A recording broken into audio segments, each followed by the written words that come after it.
So when we started this project, we looked at all the different things that we wanted to try to accomplish, maybe some things we hadn't done in the past, in some new area that we wanted to forge. I mean, Zypper's always been a place that has liked to push the technology when we can.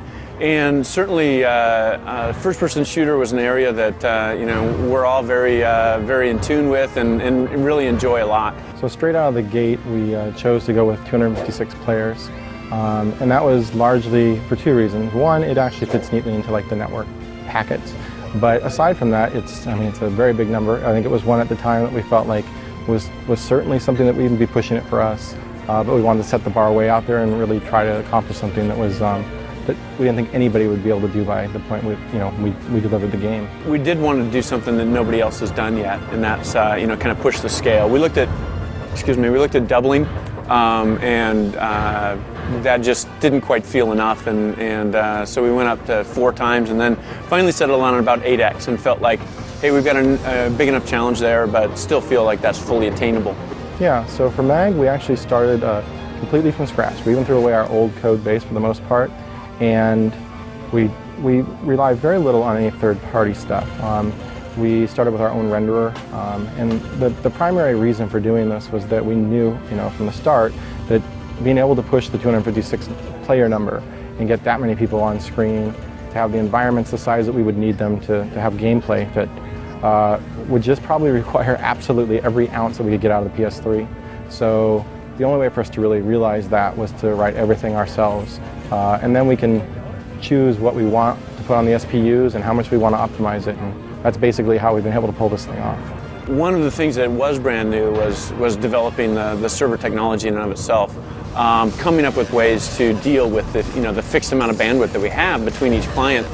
Certainly as the console has gone from PlayStation 2 to PlayStation 3, the console itself has been fantastic, but the bandwidth between clients certainly hasn't changed that much. So we had to come up with systems to handle that. Games in MAG are really organized around a command structure that's pretty similar to what you'd see in a real-world military around the world. So first off, we have an attacking team and we have a defending team.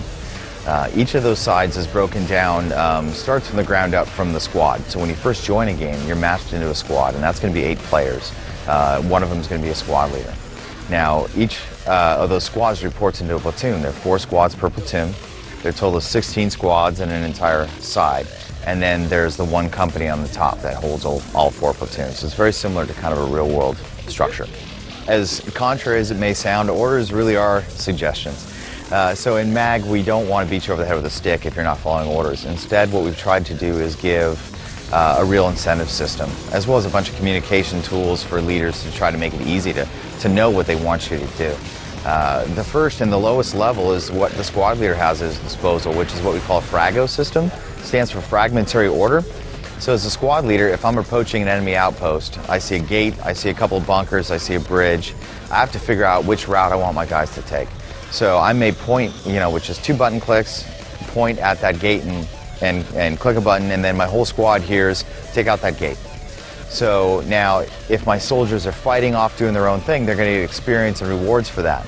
But if they're fighting around that gate, trying to plant charges, trying to help the team, they're going to get better experience. They're going to get double experience, a stronger incentive. Everything works out on that system, is really trying to reward players for fighting with their team. We didn't want to release the big 256 player game and then sacrifice the visuals, not be competitive with all the other titles out there. And I think people are really going to be amazed at what we've been able to pull off while having that big of a game going on. And in fact, some of the things that we actually have enabled that you'll see and actually are a big influence on how our game looks is like the light scattering fog, which is something I think gets bantered around a bit. People experiment with it, but a lot of times people don't leave it on in the end because it is, that's a lot to create some of these effects. But at this point, we've got all these things on. That is really, I think, defining our environments, because we have these big outdoor environments, and having those effects on make it just look beautiful. There are a lot of unique gameplay elements. Of course, they're staples you expect when you pick up a shooter, and so if you've played shooters before, our goal is to have you jump into the battle and feel familiar and say, okay, I get this. And those are the players that will quickly start looking at all the things that are new about MAG, the different choices and objectives, the different types of roles, and then also start going down that tree and saying, hey, no other game's got this is cool, let me try it out. but we also wanted it to be totally accessible to the new player who hops in, maybe hasn't played a shooter before, and can start having a good time from the get-go. It's again following kind of traditional roles of dissemination of information for a military. The squad has a squad leader who's telling him what to do, and that's one bit of information. So you don't see what the other squad's objectives are as an individual soldier. They're doing their own thing, you're just focused on yours. And your chat works within your group as well. And as you start going up the chain of command, platoon leaders can talk to each other, squad leaders can talk to each other, all separate from your normal boots on the ground soldiers to coordinate tactics. So you're given information about what you need to do right now. Everybody else has their own orders, and they all work together to the common goal. We've been working on MAG for about 2.5 years now.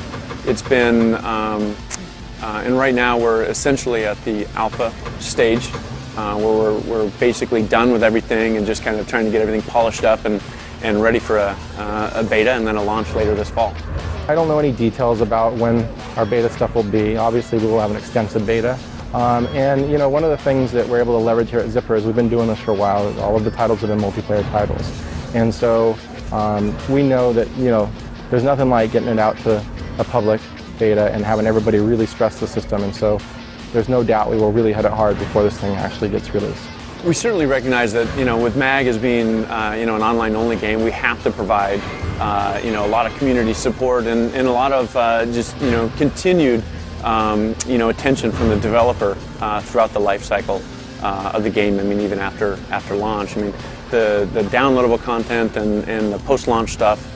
I think those are things we'll get into, you know, more details later. But certainly, we're well aware of the need for that, and look forward to hopefully meeting everybody's expectations along those lines. We're excited about that. You know, the community connection. We'd love to have. You know, we'd love MAG to be the game that everybody, you know, maybe checks the status online and then has to, you know, call in sick or, you know, rush home from work to go make sure their faction is still winning the Shadow War. Sure, so the persistence in MAG is focused on what we call the Shadow War. Obviously, you have a persistent character that whatever actions you take make you grow as a character. But when you join the game, you choose one of the 3 different private armies to join. And your career is with that group.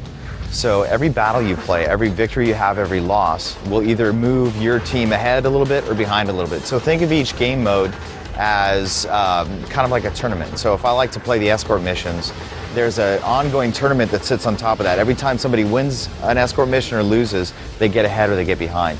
And then eventually that means that we can win contracts with world governments for transports, for example, in the escort missions. That means we'll get better combat abilities in game. It means that our team will get some better airstrikes potentially, or we may get more experience. So there's this ongoing revolving tournament to try to vie for these very valuable world contracts. So we've got MAG. It's coming out for the PlayStation 3 platform, coming out this fall, 2009. And it will be, and we'll certainly have a beta with details coming up very soon.